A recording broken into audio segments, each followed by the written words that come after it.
Sì, hai detto bene, una partita sofferta, ma questa è una squadra che fa soffrire un po' tutti, ecco. Sicuramente se avessimo chiuso a 3-0 almeno per noi al primo tempo non avremmo rubato nulla.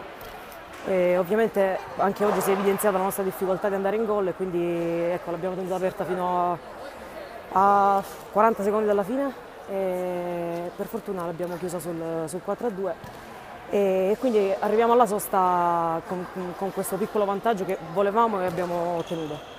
Abbiamo lavorato tanto in settimana su questo, anzi più che altro il risultato era fondamentale perché non ci nascondiamo, ci siamo allenate spesso su 4 giorni, ci siamo allenate spesso in 7 e quindi parecchie ragazze in fase di recupero che oggi comunque hanno stretto i denti e hanno giocato, ringraziamo anche loro per questo sacrificio e niente appunto, adesso c'è questa sosta, riprendiamo un po' di energie e aspettiamo il Falconara per la prossima.